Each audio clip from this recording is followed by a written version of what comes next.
So my name is Liza. I'm 25 years old. Currently, I live in Paris, but originally I'm half Ukrainian and half Syrian. I've been living in both countries before the war, of course. And now I end up in Paris. Let's see for how long. That's good. When I was doing research, I obviously realized very quickly that you're Ukrainian. And Yeah. I found a fan page that's dedicated to you where they all think you're Spanish. So it's Spanish. I think in my soul I'm Spanish because I'm a very open person and very happy. But no, I'm half Syrian and half Ukrainian. How did you get into modeling? Actually, I started modeling by accident.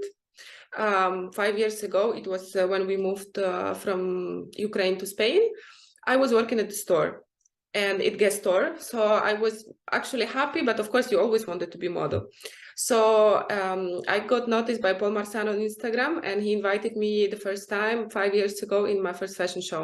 And I think after that, I started realizing, okay, like if he put that much trust on you, so maybe you should try. So I think after that, I started to do shootings. I started to find good model agencies. But I think modeling, it was going well only the last 3 years. With COVID, after COVID, because before it was not that easy. Before it was more, not that much accepting curvy models as now. So I think now it's better. Next question is, have you always wanted to be a model, or was there something else that you dreamed of when you were a child? When I was a child, I always wanted to be a model, very deep down. With my family, it needed to be very deep down because I grew up in the strict family. And my parents are doctors, my grandparents are doctors, so I knew that I don't have another choice.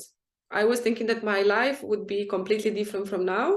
I was thinking I'm going to go to the good university, then work in Ukraine at the hospital, be a doctor, as all my family.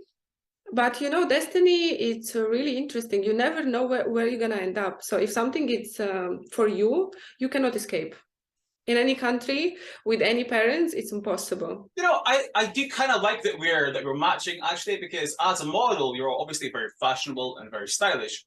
So if we're wearing the same outfit, actually it reflects quite well on me. So no, but not in Paris. That's why I really enjoy living in Paris, because before I was living in Spain, and you know, Spanish people, they're always happy with a lot of colors, with a lot of prints. And me, I don't know if you saw Wednesday on Netflix, and she said, like, this is me, like I'm allergic to colors. For me, in my wardrobe, you have black, white, a little bit, and beige. That's it. Like everything else I wear for work, but normally if you see the person that is wearing all black every day, it's me.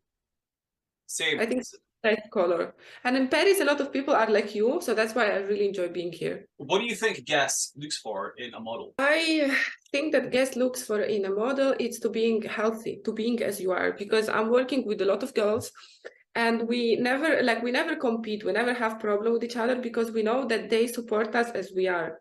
I remember 3 years ago, I had not very good model agency that they wanted me to become skinny. So it was a time that I was not working for Guess, like maybe 2 months.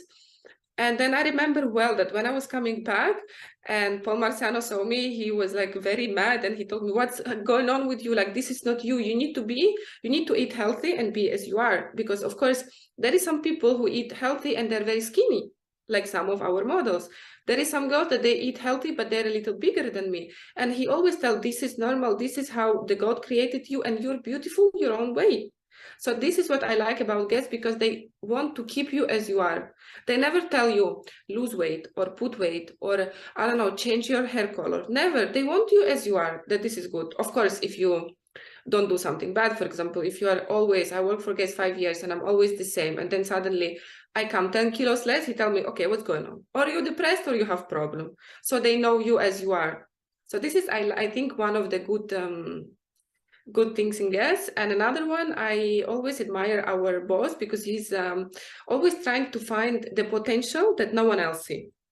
He always tried to find some girls that maybe they're good, but no one want to work with them, like it was happening with me, that maybe you don't have experience, maybe you're not enough skinny or not enough curvy, like they want you to be someone else. And I remember also once we did the first test shoot for Guess, and of course, like I'm coming from the store, I don't know how to pose, like I'm, you know, in the middle of nowhere, so the pictures were not very good. And the last test shoot that we did, I remember Paul very proudly, he came with 2 pictures and he told me, from this, we did this, and I always knew it. So this is what I like also about him and about guests, because they have some vision in their head that they're putting into the models, and the model feel confident to try, to do mistakes, to try again, to do new shootings, to, you know, to be who she is, without someone telling her, oh, you know what, your hips are too big, or your hair is not the same color like it should be, you know. So this is what I really love in guests. And also I forgot to tell another thing about guests, that it's really very important that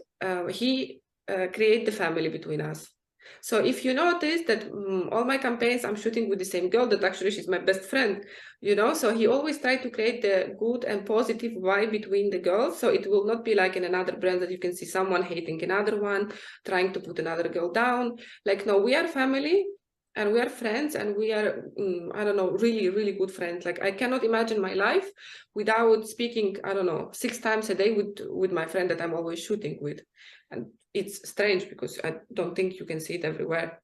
When I look at the photographs by guests for their campaigns, where my brain tends to go to is, it reminds me of pictures of, say, Monica Bellucci in the 90s in the Mediterranean and stuff, and it kind of reminds me of that.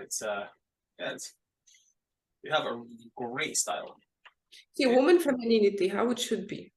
Like beautiful, confident, and also, like, for example, if you do some couple pictures, you can see that the woman is powerful that it's not a lot of men, you know, and the poor woman that, no, it's always opposite. It's like some men somewhere there, and there is 2 beautiful women, strong, beautiful, like they show that don't be afraid of who you are, don't be afraid of being a woman, of being sexy, of being beautiful. That say, don't try to be ill, you know, no. Like, be how it is, because women have power. What's quite interesting is, I think guests, from what I can see from their photos and from what I did with the research online when I was digging into it, was the people who were basically speaking about it, they were saying that basically they thought the models were sexier than your traditional size 0 models. And I think that's why there was quite a big fan group in the pages that I saw. See, okay, it can be like this. Okay, we can be sexy, but if you also like read the book about women energy, woman cannot be not sexy. Like, she can't be not sexy. Even if she's elegant, she's sexy. For example, if you look at Angelina Jolie, she can be all dressed up, but she's sexy, even from far away, from TV, from pictures. She's like this. And why we don't need to show it? Like, why? So for men to be masculine and be strong, it's fine. And for women to be sexy, it's something wrong with it. Why? Oh, there's nothing wrong with it. I mean, the male models that I've seen in your campaigns, they are obviously very, very sexy men. And I think guests just have a really good eye for that and shooting in like such a classy way that these images are just phenomenal. Their work is amazing. What have been your biggest achievements as a model? For me, it's the guest campaigns. This is the best, because even now, sometimes I go to some cafeteria and I can go outside, have coffee, and in the middle of nowhere, I can see the bus going with my pictures. You know, it's, for me, it's biggest achievement, because you can see a lot of billboards, a lot of magazines everywhere, because I think they put a lot of effort in advertisement. You can see it everywhere. Like, you can see it in TV, you can see it in airports, everywhere. So they really believe in the brand, they really believe in the pictures, really believe in you, because they will not advertise you if they don't believe in you, you know? So for me, I think this is the best. I remember, I think maybe the biggest one, it was the first time that I saw the huge billboard in Venezia, because it was huge, it was unbelievable huge. Like, you can see it from far away, from another part of Venezia. So I think it was this. In my home, I have a huge closet. It's full with Vogue, with Elle, with like best magazines around the world. I have them a lot. Sometimes I cannot believe that my closet is the size of the wall, and it's full with the magazines, and they keep sending you more. So it's unbelievable to open the Vogue and see yourself there, and like, No, this is the dream come true. I cannot believe it. The next question is, what is your favorite thing about modeling? My favorite thing about being a model, I think it's of course traveling, because you have an opportunity to see different countries, to try different food, to see different culture, and of course to meet a lot of new and interesting people. And I think all this together give you an opportunity to grow up faster, to look at the world from a different perspective, and just to be able to experience all things that people need to have all their life to experience, you know. And also, to be honest, a lot of tips that you can use from the stylist and from the makeup artist from your normal life, for example, which product to use, how to dress, and what is the best for you. And for me, the best thing of being a model, of course, is the communication with other people, because I love people. I enjoy speaking with other people. I was going to ask later your plans for the future and stuff. And I think there is this kind of thing where you can leap from modeling to being in movies and stuff. I mean, I remember I saw Hercules with Dwayne The Rock Johnson, and they specifically chose a model for his wife. And yeah, I mean, if you can model, you will look good on camera. So I make films, but I'm also a photographer, and both transfer perfectly. But also the photography for me, it's a little bit frozen. Like, this is your image, but frozen image. And movie, you can be who you want. You know, I started thinking about it when it was Halloween, and before I was living in Spain, I was not that open. I don't know. I believe that you have some connection with different cities. And in Paris, I feel myself completely free. And in Halloween, I decided that I'm going to go blonde because now I'm going to be blonde. And all of my friends, they told me that my attitude was completely different. So only the wig can change everything. So in the movie, you have an opportunity to shoot for months being different person. So this is why I like it, and I think I'm gonna try in January, because I get one offer to try.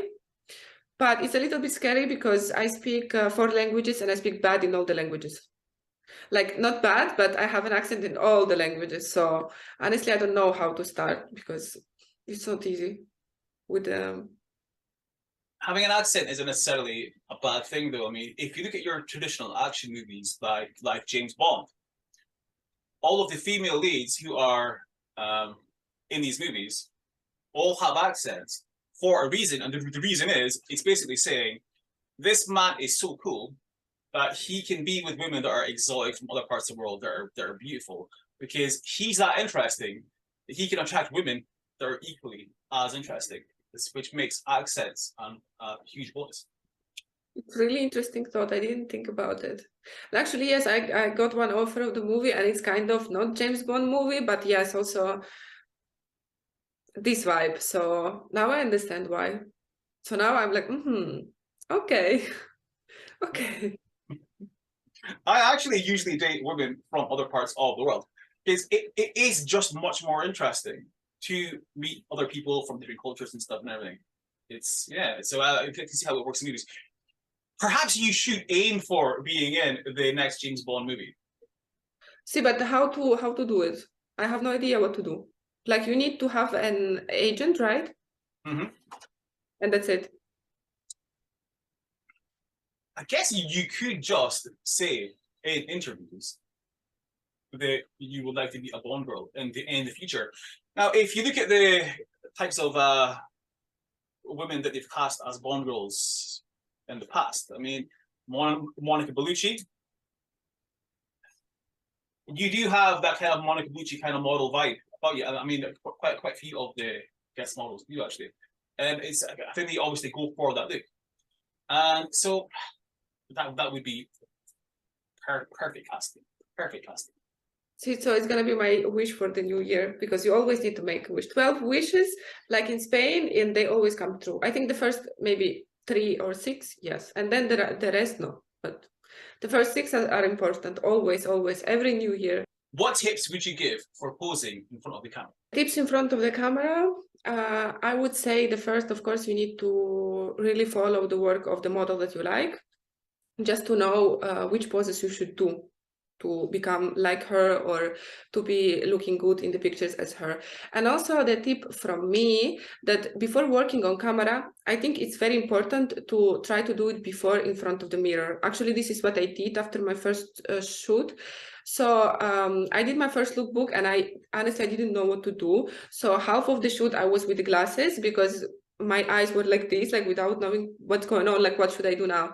And after that, you need to practice in front of the mirror because the mirror gives you the opportunity to see which side is better for you, this side, like how to act, how to move, like what is your strongest sides, and you need to use it. For example, me, I think it took me 2 or 3 weeks and I was completely different person. I remember that this company called me again to do another lookbook and they were actually amazed that it's completely different person. Now you feel confident. And also, I think that if you have the friend photographer or some photographers who are agree to take picture of you for free, I think after mirror and before some job, you need to spend time doing working on this, like doing pictures in front of the camera, even with your friends in front, like with the phone. It also can help you a lot just to become more confident. And then if you're confident, you can do whatever you want. Because for me, posing, it's more like moving non-stop. It's a strange dance that only you understand, and everyone have different. So if you look at the big campaigns like Valentino, Versace, always the poses look that they captured the moment that it was, the girls didn't stand and pose, they were moving all the time. And then the photographer captured exactly the moment that he wanted. So for me, it's never stop. Like as you dance at night in the party, the same you do with the shoot. Like always try to do, even if you think that this is strange, you never know, maybe you're gonna become the next queen of posing. So just keep going, just do it. What are your top recommendations for things to do or places to visit in Paris? It's a not easy question because I live here only for months and I'm always traveling, but I think that living in Paris, having so many museums here, so many historical places, you cannot just sit at home. I think minimum twice a week you should go and book some museums and some excursions to just to know the history of Paris. Because for me, Paris, it's the most historical city that I've been in my life. Like I live here for months and I go 2-3 times a week to different museums, to like, you know, when you meet the people like you and then you book a huge excursion so they can tell you about the history. And for me, it's not enough. I still feel hungry to know more. Like I'm trying to watch movies, but it's not enough. I think living in Paris all your life, you will still find the places that you will think like, oh my God, how I didn't come here before. So Paris is the place that you never need to stay at home. Now I understand why all the apartments in Paris, they're like this small, because you never spend time at home. There is so many things to do. Even taking a normal coffee in Starbucks, maybe in different countries it's different, but here it looks like you're in opera, like you're in different place. So I agree that it's better to live in the small apartment in Paris than in a huge apartment somewhere that there is no point. What do you think of the food? The food is fine, but after living in Spain, it's not easy to compare. I love food here, but maybe 1 or 2 days maximum. That's it. Like you cannot eat onion soup every day. I used to spend a lot of time in Spain, and the Spanish food is amazing. But for some reason, we all say that the French food is delicious. Now, I'm going to quickly tell you a story, right? Just very, very quickly. It's quite disgusting, actually. Will I tell you? Yeah, I'll tell you. Right. Yeah. So the first time I ever went to Paris, I went there with my friend. We got off the plane. We saw this beautiful cafe in front of the hotel that we were staying in. We chose this like super nice 5-star hotel. In front of it was a beautiful cafe, and we thought this looks amazing. It had like many stories and stuff. We walk in, and we ordered a coffee, and we're looking at the menu. And my friend said, and he said, he was like, Greg, what did you do at school? French or German? Because that's all we got, was French and German. And I was like, French, you? And he said, German. He said, so can you tell me what these things are on the menu? And I was like, I left school. I think at the time I was like 32. So I left school like 15 years ago. And he was like, do you know any of these things? And I was like, that's bread, that's sausage with mustard. And I was like, this is that and that's that. And I was like, that's all I know. And he said, right. And he said, well, I suppose the safest thing to do is have the sausage with mustard, right? I was like, yeah, that's what I was ordering anyway, right? So our coffee turns up, we ordered this sausage with mustard, right? Now, we start eating it, and the texture of this sausage is the most disgusting thing I have ever tasted in my life ever. It tasted nothing like a sausage. British people, we love sausages. It felt like there was a brain being chewed up in my mouth. It was horrendous. So my friend Googled what it was, right, after we'd eaten 3/4 of it, and he sat there and he's reading it, and he's like, sausage made from a pig's intestine and its anus. Perfect. Which is obviously it's behind. And I was like, oh my God, we'd literally been in Paris for like less than an hour, and we just accidentally ate a pig's backside. How does that make French food the best in the world? I think the people of France have a lot to answer for here. No, I don't agree. Like, this is not the best food at all. Like, no. But I need to tell you that, okay, when I first arrived, the first time it was in August to leave, I was with my friend, and he wanted to go to all these famous restaurants and famous places to go. To be honest, okay, it was not bad food, not great, but not bad. And now I live in area in Paris that it's everything only French people. Like, a lot of people don't even speak English because it's there for French people, not expensive, normal food. And this food is much, much better, like much better. I think in Paris, it depends where you go. Like, you need places where it's good, but not famous, that you can see on Instagram that everyone is posting, because you spend a lot of money for the thing that it's not, you know, okay. And here, like, you can have the, I don't know, even brunch, you can find amazing brunch here, but it's not the same as you expect. Like, you don't know where you go. If you go to one place, it can be disgusting, and another one, it can be super good. So for me, French food, it's like, it can be better.